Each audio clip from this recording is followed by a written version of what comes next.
Tuan Anda mau apa? Kini giliran Amira lah yang merasa panik dengan tindakan spontan yang dilakukan Nicholas padanya. Sedangkan Nicholas justru menyeringai dengan tatapan liar ke arah Amira. Amira terhimpit di antara tembok dan tubuh Nicholas yang semakin merapat ke tubuhnya. Tua, Hamfah. Tanpa berkata apapun Nicholas segera mengecuap bibir merah muda Amira. Menyesuap manisnya bibir istrinya untuk pertama kalinya. Setelah sekian lama Nicholas tidak merasakan sebuah kecupuan dari bibir seorang wanita, kini Nicholas kembali merasakan sensasi luar biasa dalam dirinya. Kemudian Nicholas melepaskan panggutannya dan menatap sejenak pada wajah Amira yang terlihat penuh dengan keterkejutan. "Apa yang kamu lakukan?"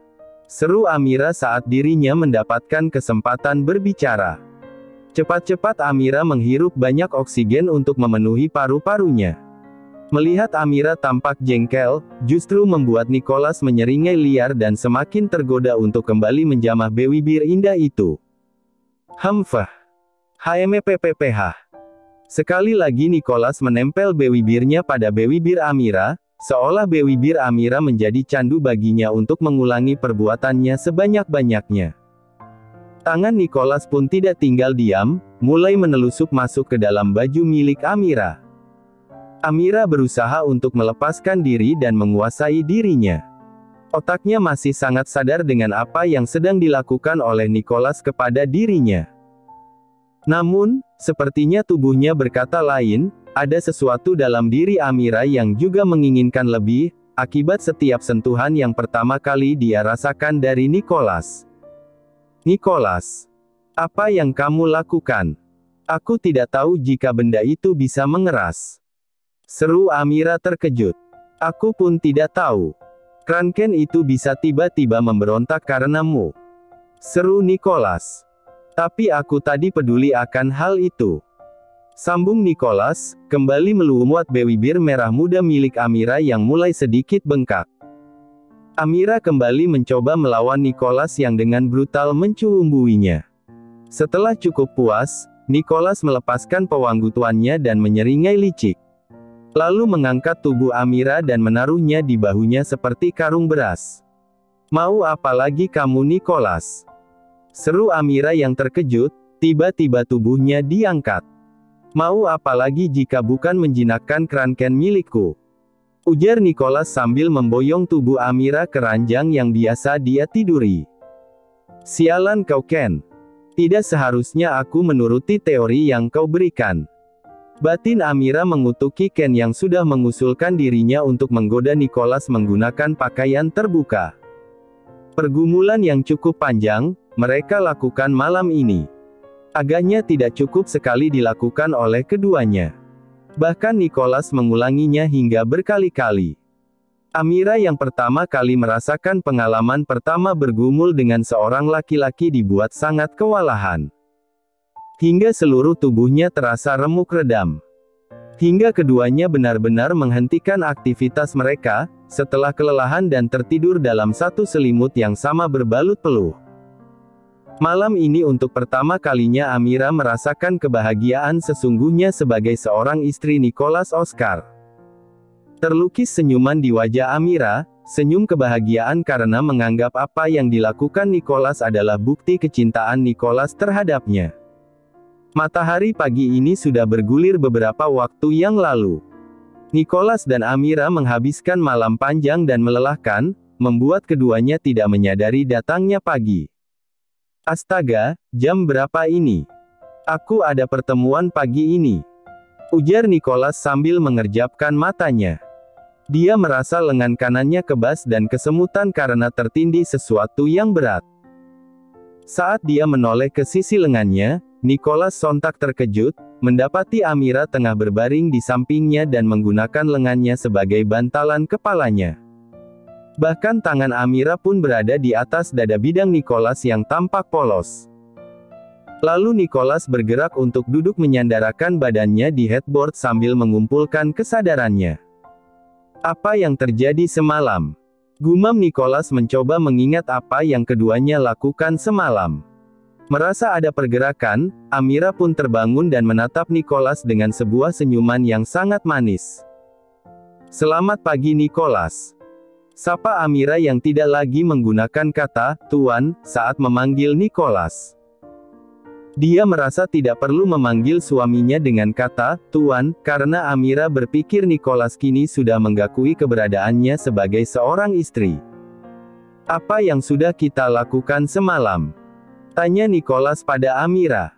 Senyuman di bibir Amira seketika lenyap mendengar Nicholas seolah tidak mengingat tentang pergumulan yang sangat panas tadi malam bersamanya. Amira ikut bangkit terduduk sambil tangannya berusaha memegangi selimut untuk menutupi bagian tubuhnya yang polos. "Apa? Kamu tidak mengingat apa yang kita lakukan semalam?" tanya Amira tidak percaya. Sejenak Nicholas terdiam, berusaha mengumpulkan kesadarannya sepenuhnya.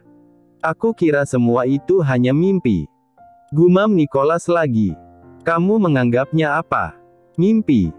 Jelas-jelas kita melakukannya dalam keadaan sadar," seru Amira yang tidak terima Nicholas menganggap semuanya hanya mimpi. Nicholas masih terdiam sambil menunduk, seolah tidak percaya dengan apa yang mereka lewatkan tadi malam. "Nicholas, bukankah apa yang kamu lakukan padaku itu adalah bukti tentang perasaanmu padaku?" tanya Amira lugas. "Perasaanku?" Seketika Nicholas menoleh ke arah Amira yang tampak menunggu tanggapan darinya. "Kamu mengharapkan apa dariku Amira? Cinta? Jangan pernah bermimpi untuk itu. Karena aku tidak akan pernah mau lagi mencintai seorang wanita," seru Nicholas tampak berang mengungkapkan apa yang dia rasakan. Dek. Bagai dihantam gada, hati Amira seketika hancur berkeping-keping. "Lalu yang semalam kita lakukan itu apa?" "Itu adalah hal pertama bagiku dan aku melakukannya bersamamu, Nico," kata Amira sambil bergetar menahan air mata yang mulai memenuhi pelupuk matanya. "Anggap saja aku hilaf. Lagi pula kamulah yang pertama kali menggodaku," jawab Nicholas tak peduli. Mendengar apa yang dikatakan oleh Nicholas, air mata Amira tak dapat lagi dipertahankan, lalu mengalir dengan deras membasahi pipi putih Amira. Pagi ini Amira merasakan kehancuran dalam hidupnya, sesuatu yang dia jaga terenggut dengan alasan hilaf. Padahal baru saja semalam dia merasakan kebahagiaan luar biasa sebagai seorang wanita dan istri, tetapi pagi ini semuanya terasa berbalik. Nicholas tampak tidak peduli dengan reaksi yang diberikan oleh Amira, lalu turun dari ranjangnya dengan tubuh yang polos menuju ke kamar mandi, meninggalkan Amira yang masih membeku di tempat tidur sambil terisak. "Oh ya, tetap jaga sopan santunmu. Jangan pernah memanggil namaku lagi, panggil aku dengan sebutan Tuan." Nicholas berhenti sejenak untuk mengatakan itu, tanpa menoleh sedikit pun ke arah Amira, lalu kembali melanjutkan langkahnya. "Bodoh Amira. Sudah aku katakan berulang kali jaga hatimu. Jangan pernah jatuh cinta pada Nicholas," gumam Amira pada dirinya sendiri. "Selamat pagi, Tuan. Apakah terjadi sesuatu semalam antara Anda dan Nona Amira?" tanya Ken memberanikan diri untuk menanyai tuannya sambil tersenyum membayangkan tuannya berhasil melewati malam yang indah bersama istrinya. "Bagaimana kau tahu, semalam terjadi sesuatu antara aku dan Amira?" Bukankah memang sudah menjadi sesuatu yang wajar terjadi, pada sepasang pengantin baru setelah menyelesaikan pesta resepsi?"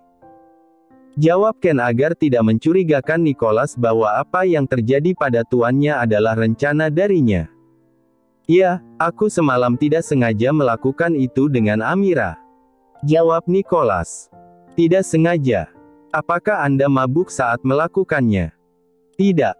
"Lalu bagaimana bisa itu disebut sebagai sebuah ketidaksengajaan, Tuan?" cerca Ken karena merasa aneh dengan jawaban tuannya. "Ya, aku melakukannya karena hilaf dan bukan berdasarkan perasaan yang aku miliki," terang Nicholas menjelaskan perasaan yang dia yakini. "Tuan, bukankah Anda memang mulai mencintai Nona Amira?" "Tidak. Aku tidak akan pernah mencintai seorang wanita lagi." Karena bagiku semua wanita adalah sama, tidak ada yang memiliki cinta tulus, begitu juga dengan Amira. Nicholas mulai menampakkan ekspresi kebencian, karena obrolan antara dirinya dan Ken membuatnya mengingat kembali tentang luka lama yang pernah dia rasakan. Maaf Tuan, tapi sepertinya Nona Amira tidak seperti yang Anda kira. Ken berusaha membela Amira berdasarkan apa yang dia ketahui. Kamu bisa tahu dari mana? Bahkan Chelsea yang terlihat begitu tulus mencintaiku, ternyata dia hanya bermain sandiwara selama 2 tahun bersamaku. Geram Nicholas mengingat tentang sosok orang yang menyakitinya. Ken hanya tertunduk diam, tidak berani untuk melanjutkan pembicaraannya lagi, tampak dengan jelas kilatan mata kebencian dalam mata elang Nicholas. Aku kira Tuan Nicholas sudah bisa mencintai seorang wanita. Ternyata rasa traumanya masih mengalahkan rasa cinta yang sebenarnya sudah mulai muncul di hatinya. Kasihan Nona Amira, dia harus berjuang lebih banyak lagi, batin Ken sambil melirik tuannya dari balik spion. Penggakuan Nicholas tadi pagi membuat hati Amira sangat terpukul dan hancur. Dia terus-menerus menangisi kebodohan dirinya dari balik selimut. Bahkan pagi ini dia tidak membantu Nicholas untuk mempersiapkan diri sebelum berangkat ke kantor seperti biasanya. Nicholas pun agaknya masih memiliki sedikit hati, untuk memaklumi apa yang sedang dirasakan oleh Amira dan membiarkan Amira tetap berada di ranjangnya dalam sebuah selimut yang sejak tadi menutupi tubuh polos Amira. Merasa puas meluapkan perasaannya dalam tangisan yang tidak pernah surut hampir selama 1 jam, akhirnya Amira menguatkan diri untuk turun dari ranjang dan bergerak menuju ke kamar mandi untuk membersihkan dirinya. Dengan terlatih karena rasa nyeri di bagian intinya, Amira berjalan menuju ke kamar mandi. Menyalakan keran air hangat untuk memenuhi bathtub, lalu masuk berendam di dalamnya. Sentuhan air hangat yang merendam seluruh tubuhnya, cukup membuat tubuhnya terasa lebih rileks dan meredam rasa sakit dan nyeri terutama di bagian bawahnya. Setelah berendam hampir setengah jam di dalam kamar mandi, Amira kembali keluar dan mengeringkan rambutnya. Tak ada niatan sedikit pun baginya untuk keluar dari kamar, meskipun hanya untuk sarapan. Perasaannya sedang tidak baik-baik saja, membuatnya malas untuk melakukan aktivitas apapun. Tok, tok, tok. Suara pintu diketuk oleh seseorang. Dengan malas Amira membukakan pintu kamarnya dan mendapati seorang pelayan tengah membawakan semangkuk bubur untuknya. Nona, saya membawakan semangkuk bubur ayam untuk Anda, Nyonya Natasha yang menyuruh saya, ujar pelayan itu. Baiklah, terima kasih, ujar Amira sambil menerima semangkuk penuh bubur ayam yang terlihat menggugah selera. Namun, bukannya memakannya, Amira justru meletakkan begitu saja di atas meja dan kembali menjauh untuk berbaring di sofa yang biasa dia tiduri. Tak lama kemudian, pintu kamar milik Amira kembali diketuk oleh seseorang. Kali ini belum sempat Amira beranjak untuk membukakan pintu, terlebih dulu Natasha membuka pintu dan masuk ke kamarnya tanpa meminta izin. Amira, Nicholas bilang kamu sedang tidak enak badan. Apakah kamu sakit? Kita perlu ke dokter untuk memeriksakan keadaanmu. Tanya Natasha tampak khawatir. Aku baik-baik saja, Mah. Hanya memang sedang ingin sendiri di kamar ini, sahut Amira. Apakah kalian bertengkar? Tidak, Mah, jawab Amira singkat. Syukurlah, jika kamu baik-baik saja dan tidak ada masalah dengan Nicholas, ujar Natasha sambil tersenyum penuh syukur pada Amira. Oh ya, Mama akan ke bandara untuk menjemput Thomas. Apakah kamu mau ikut, agar tidak merasa bosan di dalam rumah? Tawar Natasha. Thomas. Dia sepupu Nicholas yang tinggal di Singapura. Kini dia sedang libur kuliah dan ingin menghabiskan waktu liburannya di Indonesia. Amira hanya mengangguk tanda menyetujui ajakan Natasha, lalu keduanya berjalan keluar kamar dan bersiap untuk pergi menuju ke bandara.